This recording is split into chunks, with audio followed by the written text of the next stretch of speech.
All right, YouTube universe.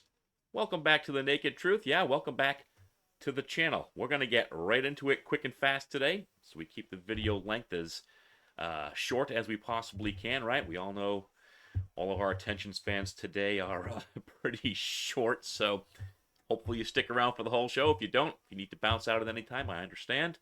Before you go, don't forget to like, comment, and specifically subscribe to the channel, all right? I greatly appreciate every single one of you. So, we're dropping right back into Larry Legend land today, and it's why Michael Jordan rates Larry Bird over LeBron James. Now, a lot of people have MJ as their ultimate GOAT. Some have Larry as their GOAT. Some have LeBron as their GOAT today. I think they're all great. I think GOAT is a separate category. I think you can have multiple GOATs, maybe based on errors. But that's the fun of doing this, right? We all go back and forth as long as it's happy and clean. Let's have that debate, okay? So again, whether you stick around for 50 seconds, 5 minutes of the whole show, let's get to it. Let's see what Mike says. During their time in the About NBA Larry. together, Michael Jordan and Larry Bird were in a lot of tough matches. Even though his Ernest had a hard time beating Bird and the Boston Celtics, he had great individual games that made life. Of course, we all know this is a pretty famous story. Jordan's never beat Bird, specifically in the playoffs. I think overall it's like a 23-11 record against him. But let's face facts, right? We're talking a young, up-and-coming Jordan, and the Celtics just had a better team, an overall better team at the time, right? When Pippen came along, you get Horace Grant and some of the other keys that came to the Bulls to accompany Michael. You saw what happened, right? Championship started raining. So, Very hard for the C's in the 1980s. Even after he stopped fighting with Larry for a long time, both as a player and as a head coach, Jordan had nothing but respect for Larry. No matter how many great small forwards came after Larry Bird, MJ thought Bird was the best. Starting us off, Michael Jordan said Larry Bird is far better than LeBron James and any other small forward in NBA history.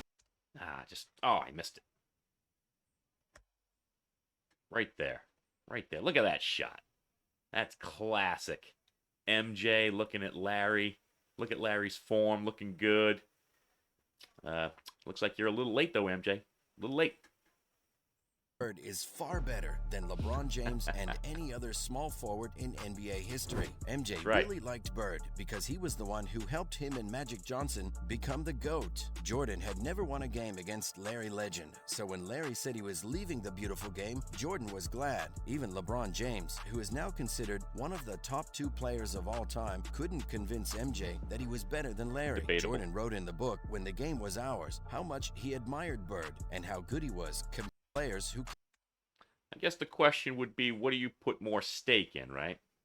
Longevity and compiling stats, or what you did during the time you had? Of course, we all know Larry's career was cut short, and LeBron is still going, pushing near 40 years old now. So, I give LeBron credit for that, of course. It takes taking care of your body and doing all of that to hang around for 20 years. It's hanging around for 20 years. So, all credit, but what do you guys all give more credence to? Stats or talent? Came before and after him. I'm a talent the GOAT guy. says that not even LeBron James could compare to Larry, which shows how great Jordan thought number 33 was. Larry was a fight, said Michael Jordan. He is still. People always ask me who my top 5 players of all time are, and when I start to say Larry, they cut me off. You've got to be kidding me, they say. He can't play with LeBron. You guys don't get it, I tell them. Larry is much better than any small forward who has ever played the game. In fact, I'm still not sure. Ever played the game. And that's coming from one of the GOATs, and again, in some people's eyes, the GOAT of GOATs, Jordan. If he's a small forward or a power forward. The argument about who is better, LeBron James or Larry Bird, has been going on for a while. Many people think that James was the best small forward of all time before Bird, but Jordan was not so sure. Even Bird gave LeBron a lot of praise and said that some of his teammates' good games were because of him. Now that LeBron has made a lot of history in Miami, Cleveland, and Los Angeles, the debate may be over. But it would be interesting to know what Jordan thinks about it. Well, legendary picture of Michael Jordan playing ping pong while Larry Bird drinks beers. Look at Larry back there now. We all know. Well, maybe not we all know, but Larry is kind of legendary, not only for his basketball, but for, going to the bars and drinking and maybe getting into a scrap or two. And he drank crap beer. I think he drank Bud or Bud Light. He drank the garbage beer. But look at him in this picture. This is absolutely hilarious. You don't get to see players in this element. I love it. Sitting next to children's toys. Look at him. The famous Dream Team from 1992 was so good that it got its own spot in the Hall of Fame. After the U.S. didn't do as well as they wanted, they put together the best team the world had ever seen and dominated the Olympics in Barcelona. The team had great players from the 1980s and 90s, like Magic Johnson and Larry Bird, but Michael Jordan was the main draw. During the 1992 season, the Dream Team made a lot of history. One of them is that Michael Jordan made Chuck Daly play golf again just so he could beat him. It also looks like the team played... Well, that's partially true, but Daly actually wanted to play golf with Jordan. He wanted to bond with Jordan, the best player on the Dream Team. Even though you have everybody on the Dream Team are Hall of Famers, Jordan at the time was the best player. And you got to remember, too, that Chuck Daly was coach of the Detroit Pistons, and at that time, Detroit and the Bulls were going at it. So, Daly was devising schemes to drive Jordan out of his mind. So, what do you got to do? Make my enemy my friend. So they bonded over golf.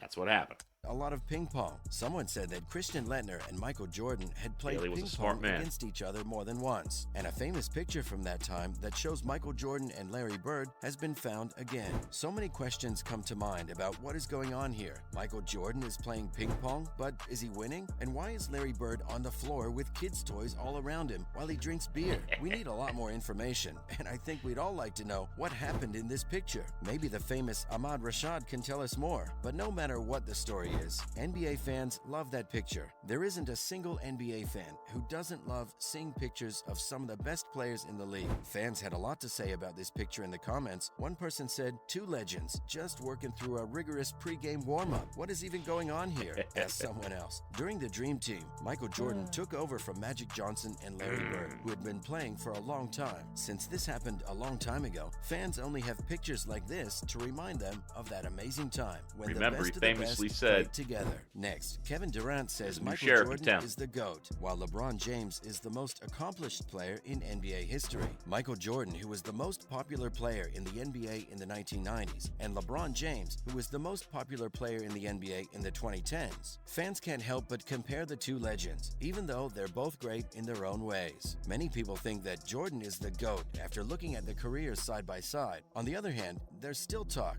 that James will one day be better than the Bulls legend. But as of right now, if there's a pyramid of all-time GOATs, Mike is at the top, and Brooklyn Nets superstar Kevin Durant seems to agree. Jamal Crawford, who used to be a big name in the NBA, of right now, if there's a pyramid of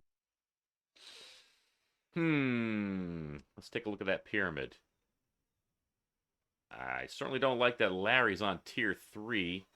With all respect to both LeBron and Magic, Bird is better than Magic. Magic said so himself. Keep LeBron at tier 2. We can have that debate, but Bird and Magic definitely need to swap out right there. I'm fine with Kobe and Kareem right there. But Bird is not a tier 3. It's tier 2. Of Matter of all-time fact, GOATs, Mike he's is a at GOAT. the top, and Brooklyn Nets superstar Tier Kevin GOAT. Durant seems to agree. Jamal Crawford, who used to be a big name in the NBA, recently did an interview with Kevin Durant. At one point during the interview, Crawford asked KD to play a word game. Crawford then got Durant to say what he really thought about Michael Jordan and LeBron James. "Bron," said Crawford, "KD, most important, the best at what they do, about to pass Kareem, which is going to be a day." Crawford, "Jordan, the GOAT," said KD. When he heard MJ's name, Durant didn't think twice. He definitely answered the first thing that came to mind. But that doesn't mean he didn't treat LeBron with respect. He actually gave him a lot of praise by saying that he was the best player. Speaking of that, LeBron has done a lot of great things in his career, but his record in the playoffs is without a doubt one of the best. When it comes to the playoffs, he can turn things around. Moving on, Michael Jordan showed some surprising humility when it came to the new NBA Trophy. When making an award, it can be hard to find the right balance between form and function. The piece has to make sense, but it can't be a complicated puzzle instead of a trophy. As an example, think about the new NBA MVP award. Mark Smith, who worked on Air Jordan, made the trophy, which is a clear nod to a famous Jordan dunk. There are also some references to his airness, like the statue that is 23.6 inches tall to honor MJ's number 23 and 6 NBA championships. But when it comes to the figure dunking the ball, the picture is meant to be unclear. It's not the face of Jordan. There's no jersey for the Chicago Bulls. It's a simple man. It looks like Jordan was the one who made that truth happen. The legend, who is known for being very competitive, surprised everyone by taking a step back. The trophy is about the Yeah, I don't think that's surprising for Jordan. You could be competitive and want to win, and especially on the court, of course, right? And we know Jordan's competitive pretty much in anything and everything that he does. You know, he'll be competitive at tiddlywinks if you challenge him. But yeah, it doesn't shock me that he didn't want the trophy to be a replica of him. That he wanted it to just symbolize, greatness, not one particular person. So yeah, that absolutely makes sense to me. person Totally. who gets it, not the man for whom it's named. This is right out of his mouth. The player should see themselves in this, not me. Smith told Roderick Exactly. Boone of the Charlotte Observer. As soon as he said, not me, it made sense. I said, okay, this is a theme for everyone. This is not a uniformed man. This is a person trying to get to that. And the raw to refined story really became about how to put all of that together. That was a very hard task. It was a great problem to solve. Christopher Arena, the NBA's head of on-court and brand partnerships, shared a similar take. Jordan was grateful and flattered, and he really wanted to help design the trophy, he said. And I think that was his way of saying, I get it. I understand why players, league officials, and everyone else would want me to have that honor. But here's what it means to me, and here's what it should mean to the person who wins it. So that's why you could see how humble he was in the way the trophy was made. And while that might seem strange, Jordan was never afraid to flex his metaphorical muscles to show who was boss. So taking a step back isn't completely out of character, at least in terms of basketball history. In an old interview with Michael Wilbon, his airness said that he wouldn't call himself the best out of respect for those who came before him. I would never say that I'm the best player if you asked me. That's because I never played against any of the league's players before Michael Jordan, he said. So from that point of view, MJ's view on the MVP award isn't all that surprising. Jordan may be a fierce competitor who's willing to beat anyone who gets in a I think that's just having general respect for the game, the players that came before you and blazed the trail before you, and understanding that they were great, even though in your era, 20, 30 years past their era, just like today, they were 20, 30, 40 years past the 80s and 90s. Of course, athletes get bigger, stronger, faster. But to not recognize that those athletes prior to you were great during their time is a disservice, and Michael understands that. his way, but he seems to care about the NBA's past. Even though he wants to be the most popular guy on campus, not everything is about him. Well, Nike executive reveals Michael Jordan helped him design the MVP trophy. The NBA is taking a risk by changing the names of all the awards they give out at the end of the season. We knew that the MVP award for the finals is called the Bill Russell Award, that the MVP award for the All-Star Game is called the Kobe Bryant Award, and the award for the best player in the conference finals is called the Larry Bird and Magic Johnson Award. All of the NBA's regular season awards have been renamed after legendary players. The MVP award is now called the Michael Jordan Award. The NBA said that Jordan and Mark Smith, a retired VP of Innovation Special Projects at Nike Incorporated, and a Jordan brand designer, worked together to come up with the idea for the trophy. Smith and MJ talked about how the new trophy would be made. Smith said, I'm very proud to have worked with Michael Jordan to make the NBA's MVP trophy. The chance and challenge of a lifetime were to turn Michael's vision of his own quest for athletic success into this award. As we worked on this project together, it was very important to Michael that the figure did not look like him, but that the person who got the award could see himself in it. For Michael, it was enough that the award was named after him. The NBA will look to the MJ Award as a sign of excellence, but a lot of people have asked if the trophy shouldn't have been named after someone else. Well, that's it for today, guys. I hope you enjoyed the video. Don't forget to like and subscribe. Till next time, cheers! All right, all right. I echo his comments there. Don't forget to like, comment, and more specifically, subscribe to the page before you take off if you've made it this far. I greatly appreciate you. We'll end it right there, right? The debate will continue. I'm sure we'll do other videos with other athletes, perhaps, or even some more with comparing Larry to LeBron and others. So we'll leave it at that. But before we go, have a great day. I appreciate all of you. Until next time, Naked Truth is out of here.